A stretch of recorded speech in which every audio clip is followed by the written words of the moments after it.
एक बार हम रुककर अपने आप को थाम कर बस एक सवाल करें कि झारखंड अलग राज्य करने का जो उद्देश्य था वह उद्देश्य पूरा हुआ है कि नहीं हुआ है। आज इस भीड़ से उत्तर जानना चाहते हैं, क्या अलग झारखंड राज्य करने का जो उद्देश्य था वो पूरा हुआ है? नहीं हुआ है। हाँ या ना? हाँ या ना? आज हर एक गांव की गली से, खेत के चौपाल से यही आवाज आती है, खेतों की पगडंडियों से, गांव के चौपाल से, कि झारखंड राज्य हमने जो सोच कर लिया था आज वो कोसों दूर है हमसे।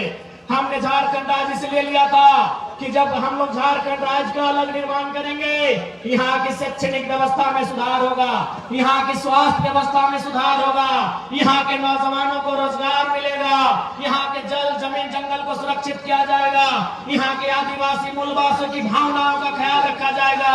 लेकिन जैसे झारखंड राज्य अलग हुआ, हमें क्या मिला?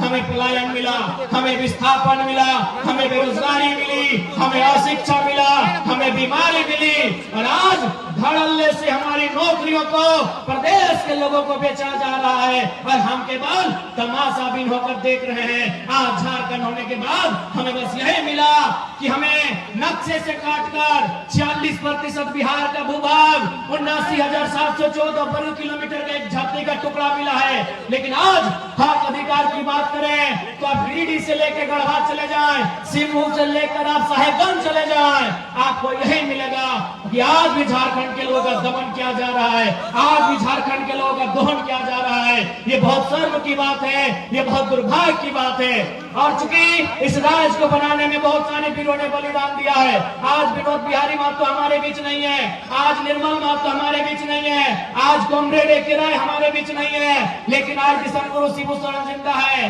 आज वह स्वस्थ है। लेकिन हम उनके स्वास्थ्य की कामना करते हुए उनसे एक सवाल पूछेंगे कि गुरु जी बताइए कि इसी दिन के लिए आपने झारखंड राज्य अलग लिया था, आपने झारखंड राज्य क्या केवल अपनी पुतोहू लोग को विधायक बनाने के लिए लिया था? इस बात का उत्तर दीजिएगा गुरु जी, यदि आपके कानों तक मेरी आवाज आ रही है तो।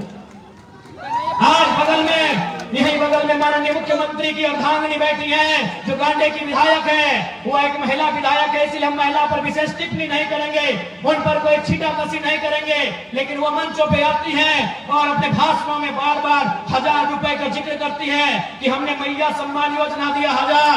ऐसा लगता है उन्होंने हमें खैरात दिया है, हमें भीख दिया है। बड़ा दुर्भाग्य कि कोई 1000 रुपया देकर इस प्रकार से महिमा मंडन करता है। आज मैं माननीय मुख्यमंत्री, उनकी अर्धांगिनी, चूंकि दोनों सरकार में दोनों सम्मिलित हैं, मैं उन्हें साफ साफ कहूंगा 1000 नहीं, आप 500 रुपया देके वोट ले जाइए, लेकिन हमारा एक शर्त होगा, आपके परिवार में 4 विधायक है, आप डिसाइड कर लीजिए वो कौन रहेगा, 3 को इस्तीफा दीजिए, इस बार सारा वोट आप करेंगे। कौन इस्तीफा देगा? कल्पना मैडम इस्तीफा देंगे या बसंत सोरेन जी इस्तीफा देंगे या सीता मैडम इस्तीफा देंगे? हेमंत सोरेन जी बताइए। अरे वाह, ये झारखंड के लोगों को आज भी आप लोग को क्या समझ रहे हैं? आपने हमें क्या दिया? अभी हमें नहीं, हमारी माओ और बहनों को मैया सम्मान योजना आपने दिया। भैया लोग क्या झाल बजाएंगे? नहीं बताइए, भैया लोग क्या झाल बजाएंगे माननीय मुख्यमंत्री महोदय? इसलिए आप बिल्कुल, आप 1000 रुपए में सारा वोट ले जाइए, लेकिन आप उत्तर दीजिए कि आपके परिवार में कौन 3 लोग हैं जो विधायकी से इस्तीफा देंगे? कौन 3 लोग इस्तीफा देंगे? या यदि आपकी मैडम अगर वो गांडे से विधायक रहेंगे तो मुख्यमंत्री महोदय आप बरहेट से मुख्यमंत्री के पद से इस्तीफा दीजिए। क्या एक परिवार के लिए झारखंड राज्य अलग बना था? क्या एक परिवार के लिए झारखंड राज्य अलग बना था? बताइएगा। नहीं ना? तो ये कौन सा ड्रामा है भाई? ये कौन सा महिमा मंडन है? आज हमारे राज्य में पलायन बढ़ रहा है, आज हमारे राज्य में बेरोजगारी का दर बढ़ रहा है, आज हमारे राज्य में अशिक्षा का दर बढ़ रहा है, आज हमारे राज्य में मजदूरों की संख्या प्रवासी के रूप में बढ़ रही है, और आप 1000 रुपए देकर हमें अगर बहलाने का कार्य करते हैं तो ये दुर्भाग्य की बात है। और विशेषकर झारखंड के युवाओं, आपको स्पष्ट कहना चाहेंगे, आज देख सकते हैं युवाओं का मकसद होता है कि बढ़िया से पढ़ाई लिखाई हो, अच्छा से कंपटीशन की तैयारी करें और झारखंड की नामधारी परीक्षाओं में बैठे। आज आपको मालूम है सीजीएल के साथ क्या हुआ? मालूम है आपको क्या हुआ सीजीएल के साथ? पेपर लीक का मामला। आज सीजीएल के साथ क्या हुआ? पेपर लीक का मामला। आप सोच के देखिए, सीजीएल की परीक्षा जिसका इंतजार 2015-16 से किया जा रहा था कि नहीं? 2015-16 से सीजीएल की परीक्षा का इंतजार किया जा रहा था। आज 2024 में 28 जनवरी 2024 को सीजीएल की परीक्षा होती है, लेकिन 2 घंटे बाद पुनः पता चलता है कि पेपर लीक हो चुका है। पुनः री एग्जाम लिया जाता है। एग्जाम कब लिया जाता है? 21-22 सितंबर को लिया जाता है।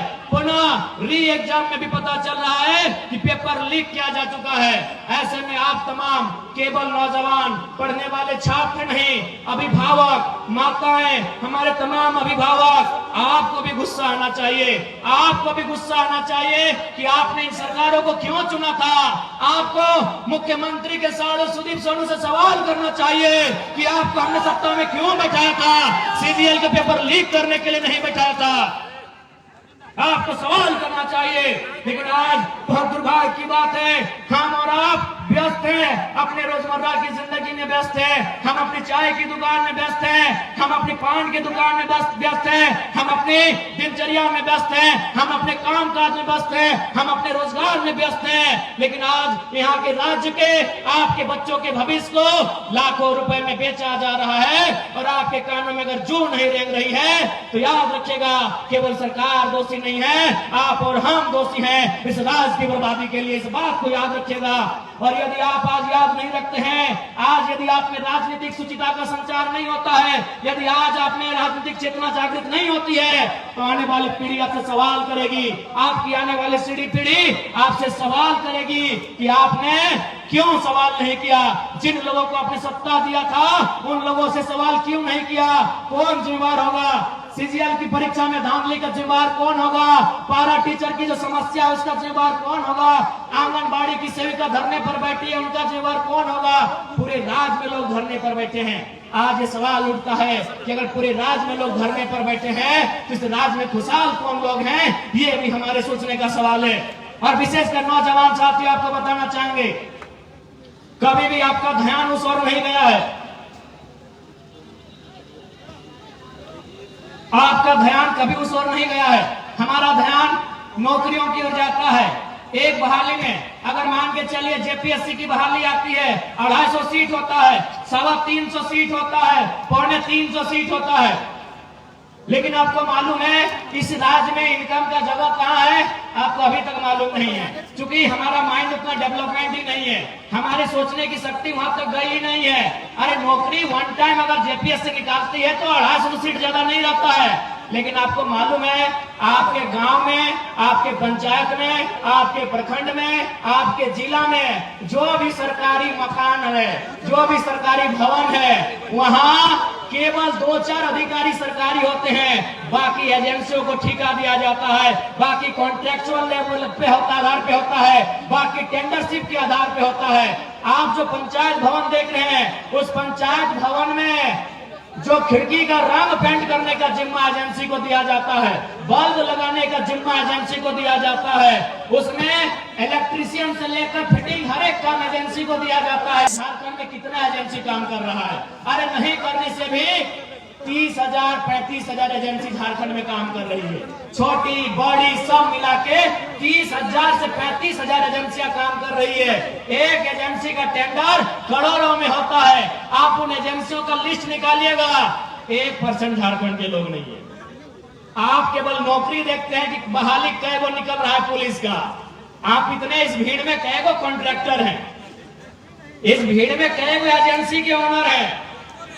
आपकी जानकारी के लिए बता दें, आपके बगल में कोई सरकारी स्कूल होगा, हाई स्कूल होगा या +2 होगा, वहां का प्रिंसिपल सरकारी है, वहां का फिजिक्स का टीचर सरकारी है, वहां के केमिस्ट्री का टीचर सरकारी है। लेकिन आपको जानकारी होना चाहिए आईटी, टीटी और स्पोर्ट टीचर सरकारी नहीं है।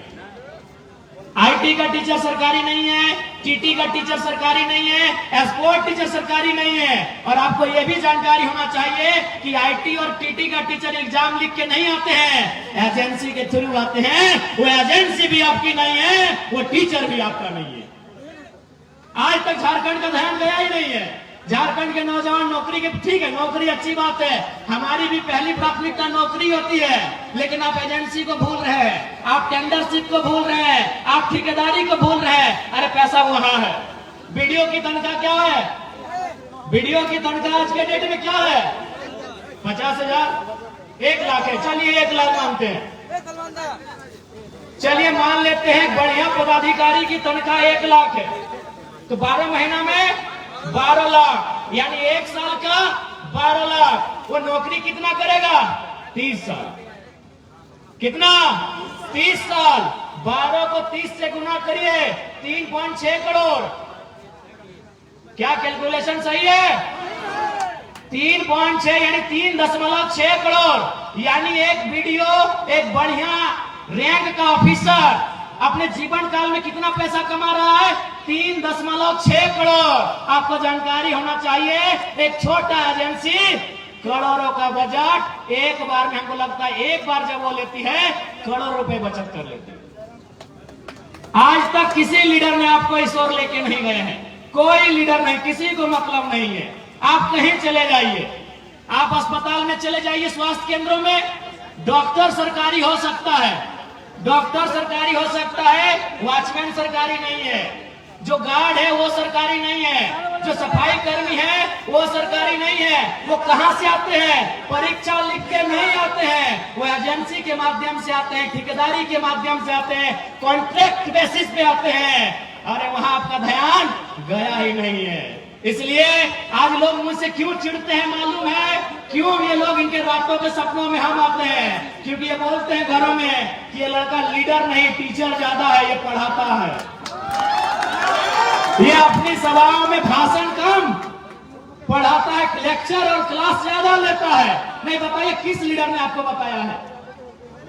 किसने आपको बताया है? झारखंड में, ये तो आपके इधर की बात मैं कर रहा हूं। चलिए कोलियरी की चक्कर लगाइए, जहां कोयला कोड़ा जाता है, वहां की कंपनियों का नाम है संजय उद्योग, खेमका, आनंदिता, त्रिवेणी, मैंने ऐसे लगभग सैकड़ों कंपनियां हैं जो कोयला कोड़ने का काम करती है। वो कहाँ की है? हैदराबाद की है, इलाहाबाद की है, पटना की है, कलकत्ता की है, गुजरात की है, महाराष्ट्र की है, चेन्नई की है। आपके गिरिडीह और रांची की एक भी नहीं। इसलिए यदि हम लोग सरकार में आते हैं तो सरकारी नौकरी तो छोड़िए, एजेंसियों में भी 75% झारखंड के लोगों को प्रमोट करेंगे। झारखंड के लोगों को 75% प्रमोट करेंगे। और आपको मालूम है सरकार क्या चीज है, आपको मालूम है। उसके बाद चूंकि ये लोग ये तर्क देते हैं कि भारत के संविधान में कहीं इस बात का जिक्र नहीं है कि हम किसी को जाति के आधार पे, धर्म के आधार पे उनको नौकरियों में आने से रोके। सही बात है। आपके संविधान आर्टिकल 15 और 16 को पढ़िएगा, उस आर्टिकल में कहीं इस बात का जिक्र नहीं है। वहाँ क्या लिखा है कि हम किसी को धर्म, जाति, लिंग, मूल स्थान, जन्म स्थान इत्यादि के आधार पर भेदभाव नहीं कर सकते हैं। लेकिन ध्यान रखिएगा, वहाँ भाषा का जिक्र कहीं नहीं, हम भाषा के आधार पर रुकेंगे। भारत के संविधान में आर्टिकल 15-16 को पढ़िएगा, आपके हाथ में गूगल है, वहाँ जाति का जिक्र है, धर्म का जिक्र है, लिंग का जिक्र है, जन्म स्थान का जिक्र है, भाषा का जिक्र नहीं है। हम भाषा के आधार पर रोकेंगे। गिरिडीह में परीक्षा गिरिडीह की भाषा के आधार पर। अब सवाल है कि कैसे भाषा के आधार पर परीक्षा लेने से कैसे रुकेंगे? भाषा के आधार पर यदि हम परीक्षा लेंगे तो कैसे रुकेंगे? उदाहरण के लिए मान के चलिए हमने हिंदी में कोई पेपर लिखा और उस पेपर में सवाल आया एक मुहावरा, आंख का तारा, इसका मतलब क्या होता है? आग बबूला होना, इसका मतलब क्या होता है? कमर कसना, इसका मतलब क्या होता है? तो आपके साथ साथ आधा भारत के लोग इसका उत्तर जानते हैं कि आंख का तारा मतलब होता है बहुत प्यारा, कमर कसना का मतलब होता है तैयार होना, आग बबूला का मतलब होता है गुस्सा होना, क्रोधित होना। आधा भारत इसका उत्तर जानता है। लेकिन इसी सवाल को अगर हम अपनी भाषा में, झारखंड की क्षेत्रीय भाषा में पूछेंगे कि पकड़ करे हाथ, करे करे झांक, की लगे बुझा, कि पकड़ करे हाथ, करे करे झांक, एक माने की लगे बुझाओ, के बुझता है? कि हाथ से छूटल माछ और बांधे गड़ल कांच घूर घूर ना पावाय। क्या बुझता है? यानी अगर गवर्नमेंट के पास दिमाग हो तो वे फॉर्म भी ले लेंगे और वे रुक भी जाएंगे, लेकिन ना इनके पास दिमाग है और ना दिल है, इसीलिए पत्थर दिल होके झारखंड की नौकरियों को बेच रहे हैं। अब आप कहेंगे कि क्या भाषा के आधार पर रोक सकते हैं कि नहीं, तो आप जाइए ओडिशा की वेबसाइट को चेक कीजिए जिससे नियोजन का नोटिफिकेशन निकलता है। आप पश्चिम बंगाल की वेबसाइट को चेक कीजिए जहां से नियोजन का नोटिफिकेशन निकलता है। आप तमिलनाडु के वेबसाइट को चेक कीजिए, आंध्र प्रदेश के वेबसाइट को चेक कीजिए जहां से नियोजन का नोटिफिकेशन आता है। वहां साफ साफ लिखा है ओडिया भाषा का जानकारी है तो भरिए, नहीं तो घरे भितरे रहिए। लेकिन झारखंड क्या है? झारखंड बाबा जी का ढाबा है, जिसको मन है जिधर से मन है आइए खाइए और जाइए। इसलिए आज जो लोग सत्ता में बैठे हैं उन्होंने अपनी राजनीतिक सुचिता का अंत कर लिया है, उन्होंने अपनी राजनीतिक दूरदर्शिता का अंत कर लिया है, उन्होंने अपनी राजनीतिक नैतिकता का अंत कर लिया है। और नहीं तो आज बार बार परीक्षा लीक नहीं होता, बार बार छात्र सड़कों पे नहीं आते। आज हमारे नौजवान ऐसा लग रहा है बिरसा मुंडा के राज्य में, शायद निर्मल महतो के राज्य में हक नहीं, अधिकार नहीं, सरकार से अपना भीख मांग रहे हैं, ऐसा प्रतीत हो रहा है। इसलिए आज तमाम नौजवान, चूंकि नौजवानों को गुस्सा बहुत आता है, लेकिन मुझे दुर्भाग्य है कि आपका गुस्सा अभी क्यों नहीं आ रहा है, आपका गुस्सा सही जगह पे क्यों नहीं आता है। अरे आपका गुस्सा जो ताड़ी गोदाम में आता है, जो माड़ी गोदाम में आता है, जो जुआ खेलते हैं, जो टास की भट्टी में आता है, वह गुस्सा सरकार के सामने क्यों नहीं आता है, ये मेरा आपसे सवाल है। क्यों नहीं आता है आपको गुस्सा इन विधायकों से? क्यों नहीं आता है आपको क्रोध इन सांसदों से जो आपके बच्चों के भविष्य को सौदा कर रहे हैं, उनके सपनों का खंजर भोंक रहे हैं? क्यों नहीं आपको गुस्सा आ रहा है? इसलिए आज तमाम गिरिडीह के वासी और मीडिया के माध्यम से पूरे राज्यवासियों को कहेंगे कि आज आपके पास समय है, आज आपके पास समय है। एक लड़का पारसनाथ के जंगलों से निकलकर आपको पुकार दे रहा है, इस पुकार का अनसुना मत कीजिएगा, नहीं तो 10 साल बाद जो लड़के हमारे भाई लोग आएंगे वो फेसबुक और इंस्टाग्राम से बाहर नहीं आ पाएंगे। टाइगर जयराम महतो जिंदाबाद, टाइगर जयराम महतो जिंदाबाद।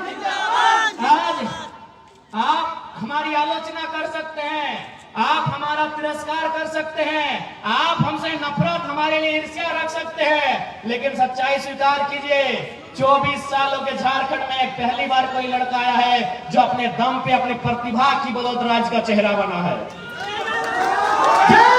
कल्पना सोरेन इसलिए चेहरा बने कि मुख्यमंत्री की अर्धांगिनी है।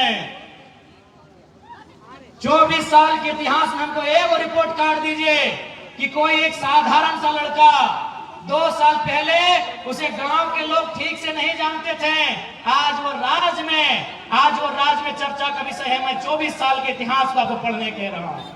एक बार एक इतिहास हमको बताइए।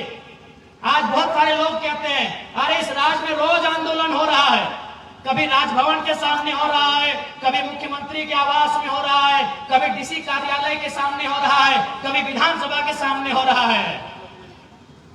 तो रोज नेता बनना चाहिए, कहां बन रहे हैं? और हम तो जिस आंदोलन की शुरुआत किए थे 50 लड़के थे, मैंने जिस आंदोलन की शुरुआत की थी धनबाद से मात्र 50 लड़के थे, और आज आपके बीच एक चेहरा बन के आए हैं। क्यों? क्योंकि ये नियति की मांग थी। नियति चाहती थी कि कोई आए सामने जो झारखंड के मुद्दों पे खुल के बात करे, कोई आए सामने जो झारखंडियत पे खुल के बात करे, लेकिन कोई बात नहीं करना चाहता था। वो कहते हैं ना कि दिल्ली से तो हर कोई परेशान है, लेकिन घंटी बांधेगा कौन? घंटी बांधेगा कौन? तो बस मैंने वही काम किया है, मैंने आवाज दिया है, मैंने घंटी बांधने का काम किया है।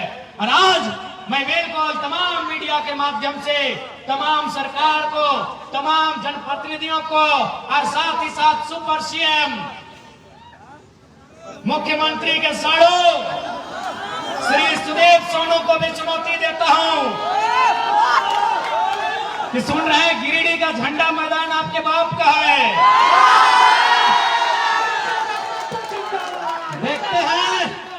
देखते हैं सोनू जी, वो भी झंडा मैदान कब तक आपके बाप का रहता है।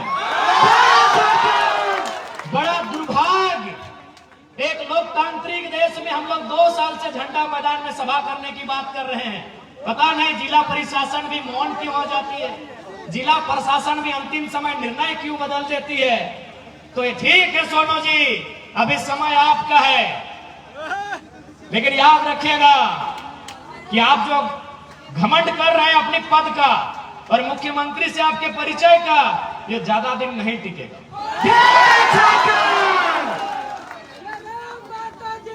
जिंदाबाद जिंदाबाद। और याद रखिएगा, इस बार गिरिडीह की जनता आपसे हिसाब लेगी। गिरिडीह की जनता आपसे इस बात का हिसाब लेगी कि आपने जितना जीएम लैंड में कब्जा किया है, आपने जितना कंपनी और फैक्ट्री से दलाली लेने का काम किया है, उसका पाई पाई हिसाब गिरिडीह की जनता लेगी। माननीय सुदीप कुमार सोनू जी, इस बात को याद रखिएगा। आज केवल गिरिडीह की बात करें तो आज आपके आसपास इसी क्षेत्र में हजारों छोटी बड़ी कंपनियां हैं कि नहीं? आज इसी गिरिडीह में हजारों कंपनियां हैं, रंजित दा, है कि नहीं? हाँ मनोज दा, इसी गिरिडीह में हजारों कंपनियां हैं। आज आप देख सकते हैं हर एक कंपनियों से धुआं निकलता है, लेकिन विधायक मौन है। अब सवाल ये उठता है कि विधायक मौन क्यों है? क्योंकि मैं आपको एक अनुभव बताना चाहता हूं। एक कंपनी के किनारे मेरा कार्यक्रम था। जब तक मेरा कार्यक्रम था, कंपनी ने धुआं को बंद करके रखा था। यानी केवल मेरे कार्यक्रम से अगर धुआं बंद हो सकता है, तो विधायक चाहेंगे तो क्या क्या बंद हो सकता है, आप सोच के देखिए। एक कार्यक्रम में, जब तक मेरा कार्यक्रम था, मेरे कार्यक्रम से लगभग 300-400 मीटर की दूरी में एक फैक्ट्री था। उस फैक्ट्री में धुआं उड़ता है, लेकिन जब तक कार्यक्रम था वो धुआं बंद था। क्यों बंद था? मैं कंपनी के ओनर ने कहा था कि जब तक टाइगर जयराम महतो मीटिंग करके चले ना जाए, धुआं मत खोलना। आप समझ सकते हैं, एक लड़का जो ना विधायक है ना सांसद है, अगर उससे इतना खौफ बन सकता है, तो जो लोग संवैधानिक पदों में हैं, उनसे कितना खौफ बनेगा, आप अंदाजा लगा लीजिए। अब सवाल है, क्यों नहीं चाहते हैं? ये क्यों नहीं चाहते हैं? नहीं, ये इसलिए नहीं चाहते हैं क्योंकि इन्हें वो कंपनियां चंदा देती है। ऐसा नहीं है कि जरा महतो को उन्होंने चंदा का प्रलोभन नहीं दिया। कभी उन्होंने स्कॉर्पियो तो कभी फॉर्च्यूनर जैसी गाड़ियों को ऑफर रखा है, लेकिन हमने एक ही लाइन कहा है कि मैं उस मिट्टी से आता हूं जिस मिट्टी में शहीद निर्मल महतो ने बलिदान देकर झारखंड राज लिया था। आप ये सौदेबाजी उनसे कीजिएगा जो लोग बिकना जानते हैं। हम झारखंड की राजनीति में टिकने आए हैं, और अगर हम टिक गए तो बेईमानों का बहुत बेहतरी से सफाया होगा। बिल्कुल बहुत बेहतरी से सफाया होगा। और मैं आपको कहना चाहूंगा, बहुत सारे लोग आपको कहेंगे कि ये लड़का नौजवान है, कभी कभी एग्रेसिव भाषण देता है, आक्रामक बातें करता है, मारने पीटने की बातें करता है। ठीक है भैया, ये मेरा व्यवहार में है तो है। मैं कोई छुपा के अपना मेरा कैरेक्टर नहीं है जैसा सुदीप सोनू का है। मेरा कोई कैरेक्टर छुपा के नहीं है। मैं जैसा हूं आपके सामने हूं। मुझे टी शर्ट पहन के मंच में आना पसंद है, मैं आता हूं। मुझे खाली पांव पसंद है, मैं खाली पांव आया हूं। मैं कोई दिखावटी नहीं हूं, मैं जो हूं। लेकिन हाँ, इतना कह देंगे, मैंने 2 साल झारखंड को देखा, बहुत करीब से देखा। लगभग नहीं करने तो 20 करोड़ मुआवजा हम लोग लड़के दिलाए। 20 करोड़ रुपया हम लोग मजदूरों को लड़के दिलाए। कहीं कहीं नहीं भी दिला पाए, ये भी सही है, लेकिन 20 करोड़ और लगभग 1500 नियोजन हम लोग लड़के दिलाए। उस लड़ने के क्रम में झारखंड को मैंने बड़े करीब से देखा कि झारखंड में नियम से बात करने से ये राज नहीं चलेगा। इस देश में गांधी का भी आदर है, इस देश में भगत सिंह का भी आदर है, और मुझे लगता है झारखंड में भगत सिंह का चरित्र होना चाहिए। मैं आपको एक ताजा घटना बता रहा हूं, आपने मेरा वीडियो देखा होगा बागबारा में, शायद पहली दृष्टि में आपको भी बुरा लगा होगा कि लड़का क्या बोल रहा है, बदला लेंगे, खून बहेगा, लहू बहेगा। आपके परिवार को हम देख लिए हैं, आपको भी लगेगा चूंकि वो 30-40 सेकंड का वीडियो है, लेकिन असली सच्चाई क्या है अगर आप सुनिएगा तो आपके पांव के नीचे से जमीन खिसक जाएगा। दरअसल बागबारा के उस कोलियरी में 133 मजदूर काम करते हैं। अच्छा एक बात बताइए, अगर कोई कहीं काम करता है तो उसके काम का कोई प्रमाण होता है कि नहीं? चूंकि वो कोलियरी में काम करते हैं यानी बीसीसीएल के अधीन काम करते हैं, लेकिन चूंकि बीसीसीएल ने टेंडर दे दिया है तो टेंडर दे दिया है तो टेंडर वाली कंपनी का जिम्मा होना चाहिए। लेकिन उस मीटिंग में आप सुन रहे हैं टेंडर वाली कंपनी भी बोल रही है कि वर्कर मेरे नहीं है, बीसीसीएल भी बोल रही है ये वर्कर मेरे नहीं है, जबकि उनको पेमेंट भी मिल रहा है, 5600 मिल रहा है, किसी को 6200 मिल रहा है, किसी को 8000 मिल रहा है। तो मैंने वही सवाल किया कि भाई इनको 8000 पेमेंट दे कौन रहा है? इनको 8000 पेमेंट दे कौन रहा है? ये बीसीसीएल की वर्कर नहीं है, ये आउटसोर्सिंग कंपनी के वर्कर नहीं है, तो इनको पेमेंट दे कौन रहा है? बस वही कोई तीसरा आदमी छुट के बैठा है जो विधायक या सांसद है। उनका पेमेंट बनता है 32,000, उनको मिल कितना रहा है? 6,000। बताइए किसका खून नहीं खोलेगा? किसका खून? अगर आप में जरा भी इंसानियत है और आप में जरा भी अन्याय के खिलाफ लड़ने की क्षमता है तो आपका खून खोलेगा ही खोलेगा। पेमेंट कितना बनता है? 32,000। कितना मिल रहा है? 6,000। किसका खून नहीं खुलेगा? मीडिया चल रहा था, कैमरा था, हमको भी मालूम था कि मीडिया लोग वीडियो ले रहे हैं, नहीं तो बोतल कसम से हम टेबल में पटकने के लिए नहीं उठाए। अगर वो लाइव नहीं चलता ना तो एक पदाधिकारी का कपार में पटकना। बहुत अच्छा। अब आपको अगर मेरा ये कैरेक्टर नहीं पसंद है वोट मत दीजिए, झूठ बोल के वोट नहीं लेंगे। अगर हम लोग सत्ता में आ गए तो बिल्कुल रिएक्शन होगा, जनता के साथ रिएक्शन नहीं होगा। बेईमान और भ्रष्ट पदाधिकारी हैं उनके साथ रिएक्शन होगा। मैं आपको इसी गिरिडीह लोकसभा की एक घटना सुना रहा हूं। गिरिडीह लोकसभा, गिरिडीह विधानसभा पीरटण की घटना है। हमारे पीरटण के साथी भी आए, उनसे पूछिएगा। एक दिन उस ब्लॉक परिसर में 2 ऑफिसर चाय पी रहे थे। बातों बातों में चर्चा शुरू हुआ। एक ऑफिसर ने कहा कि सर जयराम महतो का बहुत हवा है, लाखों लोग उसे सुनने के लिए आते हैं, लग रहा है वो गिरिडीह लोकसभा जीत रहा है। तो दूसरे ऑफिसर ने कहा सर अगर वो जीत भी जाएगा तो क्या उखाड़ लेगा दिल्ली जाके? दिल्ली में उसको भाषण देने का मौका भी नहीं मिलेगा। वो एनडीए से भी नहीं है, इंडिया से भी नहीं है, वो मोदी के तरफ से भी नहीं है, वो राहुल गांधी के भी तरफ से नहीं है, तो जयराम महतो क्या उखाड़ लेगा सर दिल्ली में? तो दूसरे अफसर ने कहा कि सर आप ठीक बोलते हैं, जयराम महतो दिल्ली में कुछ नहीं उखाड़ पाएगा, लेकिन सर मेरा दिल कहता है जहां से गिरिडीह शुरू होता है और जहां गिरिडीह खत्म होती है, अगर वहां कोई बेईमान पदाधिकारी उसको दिखा तो रोड में पटक के मार देगा सर। ये मैंने नहीं कहा, ये उस अफसर ने कहा कि जहां से गिरिडीह शुरू होती है और जहां गिरिडीह खत्म होती है, अगर प्रखंड लेवल में या पंचायत लेवल में कोई अफसर मनमानी किया, फुटानी किया तो जयराम महतो से पटक के मार देगा सर, ये गारंटी है। यही बेरमो विधानसभा की एक घटना है। एक आदमी को अटेंडेंस रोक दिया गया था। वो आदमी हमारे पास आया, बोला भैया ये ऐसा बात है। हमने कहा कि अधिकारी को फोन लगाइए, तो बोला नहीं, एसपीओ की पीओ था, बोले लगाइए फोन। तो हमने फोन लगाया, उनको परिचय दिए कि सर हम जयराम कुमार महतो बोल रहे हैं, इनका अटेंडेंस बंद कर दिया गया है, गरीब आदमी है, नौकरी में रख लिया जाए। उधर से अधिकारी की आवाज आती है कि कौन जयराम महतो? हम तो नहीं पहचान पाए। हम इतने बोले कि आप विधायक और सांसद का खाली आवाज पहचानते हैं ना, अच्छी बात है, तो हम आज आपको फोन नहीं करेंगे, फोन काट रहे हैं। अब आपसे हम 2 महीना के बाद मिलेंगे, लेकिन दुआ कीजिएगा कि हम चुनाव ना जीते। अगर चुनाव जीत गए ना और रोड में जहां दिखेगा पटक के दामोदर नदी में गाड़ देंगे।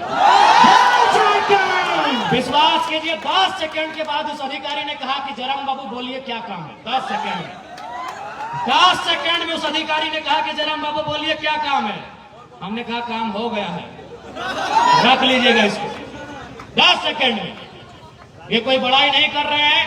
शेख शाहिद हमारे उपाध्यक्ष है, वो उसको लेके आए थे, पूछ लीजिएगा कौन है। हम अपनी बड़ाई नहीं कर रहे। शेख शाहिद यही मंच में शायद बैठे हैं, उनसे पूछिएगा वो आदमी कौन है जिसको नौकरी से निकाल दिया गया था। और हमने बस इतना ही कहा था कि अगर आपको विधायक सांसद का ही पैरवी पसंद है तो 2 महीना के बाद हम आपसे बात करेंगे। यदि जीत गए तो हम बात नहीं करेंगे, दामोदर नदी में पटक के गाड़ देंगे। इसका मतलब क्या है समझे कि नॉन मैट्रिक मंत्री बनाएगा तो क्या होगा, चोर गुंडा लोग को विधायक बनाएगा तो क्या होगा। अफसरशाही पूरी तरह हावी है। मैनेजमेंट पदाधिकारी मजदूर के ऊपर चढ़ के बात करते हैं।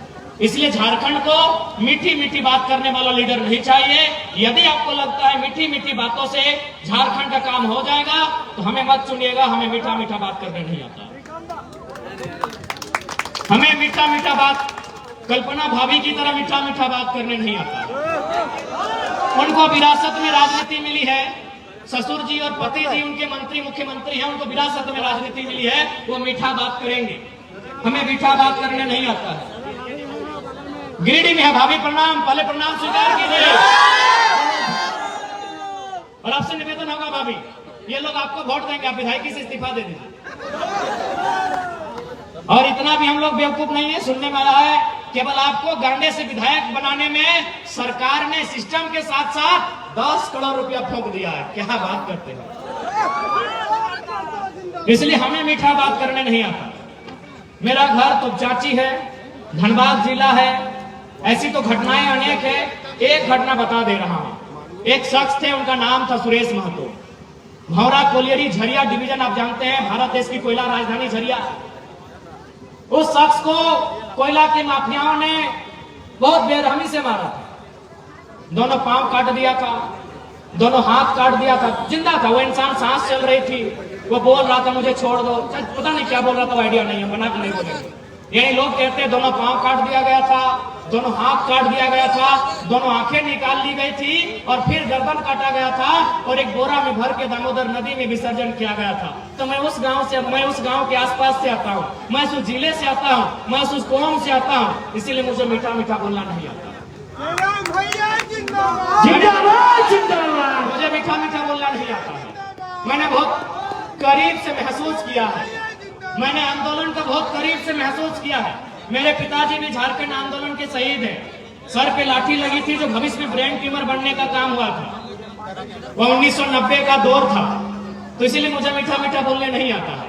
मैंने उन कहानियों को, किस्सों को सुना है कि हमारे पूर्वजों की लाशों को बोरे में भर दिया जाता था। हम जिंदा थे और हमारी आंखों को जिंदा शरीर से निकाल लिया जाता था। हम जिंदा होते थे, हमारे हाथ को, हमारे पांव को काट दिया जाता था। उसके बाद हमें तड़पाने के बाद हमारी गर्दन को काटा जाता था। इसीलिए मुझे मीठा मीठा बोलना नहीं आता है। वोट देना आपका अधिकार है, देना है या नहीं देना है आपको डिसाइड करना है। लेकिन झूठ बोल के हम वोट नहीं लेंगे। हमें मीठा मीठा बोलना नहीं आता है। मैंने सुरेश महतो, शक्तिनाथ महतो, मणि मंडल, नेपाल रवानी, रसी घाता, सुदन महतो जैसे अनगिनत किस्सों को मैंने सुना है जिनको बेरहमी से मारा गया है। मैं उसी कोयलांचल से आता हूँ। मुझे मीठा मीठा बोलना नहीं आता है। आपको पसंद लगे, मेरे विचार सशक्त लगे, मुझ में विजन दिखे, मुझ में लगे कि एक लीडर की काबिलियत है, वोट करना, नहीं लगे मत करना। फोर्सफुली मैं वोट मांगने नहीं आया। लेकिन हाँ, इतना तो वादा है, अगर गवर्नमेंट में आ गए तो बेईमान किसे कहते हैं पर दिखा देना और उसके साथ करना क्या चाहिए बता देना, बराबर करेंगे। किसी को नहीं बख्शेंगे। अगर वो ईमानदार है तो नमस्कार है, और यदि वो बेईमान है तो पारसनाथ के पहाड़ के ऊंचे चढ़ा लेंगे, जय झारखंड, ऊपर से नीचे धक्का देंगे। एकदम पूरी बेदम, एकदम उन पे कोई राय दुहाई नहीं। इन बेईमानों के कारण इस राज्य में हजारों लोग रोज खून के आंसू रोते हैं। किसी का जमीन लूट गया है, किसी का नौकरी लूट गया है, किसी का गांव लूट गया है। इन बेईमानों के कारण, इन गद्दारों के कारण हमारे राज्य में लोग, हजार लोग खून के आंसू रोते हैं। इसलिए इन पे हम कोई दया हम नहीं करेंगे। ये मेरे खिलाफ साजिश करे, षड्यंत्र करे, कोई दिक्कत नहीं। यदि जनता ने चाहा और मैं जीता, इनको तो मैं पटक पटक के मारूंगा। बेईमान पदाधिकारियों का कोई स्थान नहीं रहेगा हमारी गवर्नमेंट में। और मेरा गुस्सा तो आपको मालूम है, मेरा नाम टाइगर घास कुदमने के लिए नहीं मिला है। पहले आपको बताना चाहेंगे, मेरा नाम टाइगर 8वीं 9वीं क्लास में केवल एग्रेशन के कारण मिला है। मेरे गुस्से के कारण ही मेरा नाम टाइगर मिला है। मैंने घास उखाड़ा इसलिए टाइगर नाम नहीं मिला है। तो मैं तो अपने फ्रस्ट्रेशन को अपने दिल में छुपा के बैठा हूं। जिस दिन कैमरा नहीं चले क्या करें, जिस मीटिंग में जाते हैं कैमरा चलता है, खाली कैमरा नहीं चले उसके बाद देखिएगा जो पदाधिकारी बैठा है ना कंपनी वाला, उसके बाद जिस दिन कैमरा नहीं चलेगा उस दिन बताएंगे।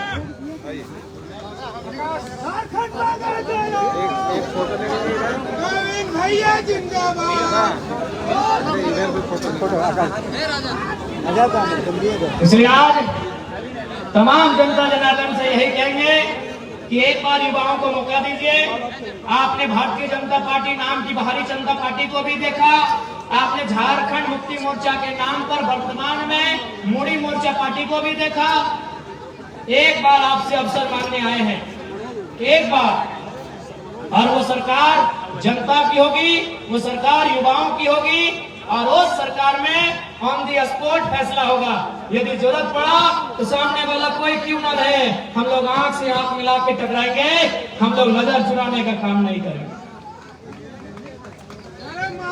और एक बात आप जान लें, आज ये लोग तो कहते हैं कि खजाना में पैसा नहीं है, झूठ बोलते हैं, पूरा झूठ बोलते हैं। खजाना में पैसा नहीं है, झारखंड में यदि पैसा नहीं है तो कहीं पैसा नहीं है। हम चूंकि रात्रि हो गई है, एक छोटा सा उदाहरण देके आपको बताना चाहेंगे कि पैसा किस प्रकार इस राज्य में लूटा जाता है। अभी इससे पहले जो सरकार थी उनका ड्रेस कोड क्या था स्कूल के बच्चों का? कत्था रंग था और घी कलर था। अच्छा ईमानदारी से बोलिए, यहाँ कितने भाई हैं जो घी कलर का पैंट पहन के आए हैं? इसका मतलब है कि घी कलर या फिर कत्था कलर वो मार्केट में प्रचलन में नहीं है। वो रंग क्या है, मार्केट में प्रचलन में नहीं है। अच्छा अभी वर्तमान सरकार में स्कूल का ड्रेस का रंग क्या है? ग्रीन है। बताइए कितने भाई हरा रंग का जींस पहन के आए हैं? नहीं आए हैं। अब समझिएगा, इस विषय को समझिएगा। वास्तव में क्या है प्रचलन में? कौन सा रंग है? ब्लैक। कौन सा रंग प्रचलन में है? व्हाइट, ब्लू, ब्राउन, ये रंग प्रचलन में है। यानी ये कपड़ा साहू जी के दुकान में भी मिलेगा, अंसारी जी के दुकान में भी मिलेगा, यादव जी और चौरसिया जी और पांडे जी के दुकान में भी ये रंग का कपड़ा मिल जाएगा। लेकिन ये जो हरा रंग का कपड़ा है ये किसकी दुकान में मिलेगा? ये किसी की दुकान में नहीं मिलेगा। जब सरकार इस नियम को लागू करती है कि आज की तिथि से स्कूल का ड्रेस चेंज होगा, उससे 6 महीना पहले वो तैयारी करती है। क्या तैयारी करती है? वह किसी मैन्युफैक्चरिंग कंपनी उसके ओनर को टेंडर जिम्मा देती है कि आपको 6 महीना 9 महीना का समय दिए, आप एक ऐसा कलर का डिजाइन कीजिए जो मार्केट में अवेलेबल नहीं है। तो उन्होंने देखा कि ब्लू मिलता है, काला मिलता है, नीला मिलता है, ब्राउन मिलता है, हरा नहीं मिलता है। उन्होंने कहा कि हम लोग हरा रंग का ड्रेस बना रहे हैं, 6 महीना से 9 महीना लगेगा बनने में। आपका जो अगला कैबिनेट का बैठक होगा उसमें जो आप प्रस्ताव पारित करेंगे स्कूल में बच्चों का ड्रेस हरा कीजिएगा। अब समझ के देखिए, यदि झारखंड में कितने स्टूडेंट हैं अनुमान? 50 लाख से कम नहीं होंगे। ठीक से देखिए, मान के चलते हैं 50 लाख, 70 लाख स्टूडेंट है झारखंड में। अगर एक स्टूडेंट अपने ड्रेस में 1000 रुपए खर्च करता है तो 70 लाख में 3 जीरो ऐड कीजिए, 70 लाख 70 करोड़ 7 अरब। गलती है क्या? थोड़ा कैलकुलेशन बताइएगा। 70 लाख में 3 जीरो, एक जीरो डालेंगे तो हो जाएगा 7 करोड़, दूसरा जीरो डालेंगे तो हो जाएगा 70 करोड़, और तीसरा जीरो डालते ही हो जाएगा 7 अरब, यानी 7 अरब। चूंकि वो बच्चा सरकार 5 साल तक रहेगी, यानी एक ड्रेस में उसका टाइम पार नहीं होगा। यानी मान के चलिए वो 5 बार 4 बार ड्रेस को बदलता है तो 7 चौक 28, यानी 28 अरब। 7 चौक 28, एक मामूली लफड़ा बता रहे हैं। 28 अरब, 28 अरब में मान के चलिए लीगल अगर लागत लगा है 8 अरब, बाकी 20 अरब बंदर बांट होता है। अब यदि हमको भी मान के चलिए हमको भी अगर पैसा इसी प्रकार लूटना है तो मान के चले 2024 में हम लोग सरकार बना लेते हैं और हमको भी अगर बच्चों के ड्रेस से पैसा कमाना है तो हम सरकार बनते ही 15 दिन में नोटिफिकेशन जारी करेंगे कि आज के बाद से झारखंड की जितना भी स्कूल है बच्चों के स्कूल का जो ड्रेस होगा वो पीला हो जाएगा। पीला फुल पैंट कौन पहनता है भैया? 2029 में गुलाबी हो जाएगा। गुलाबी फुल पैंट कौन पहनता है भैया?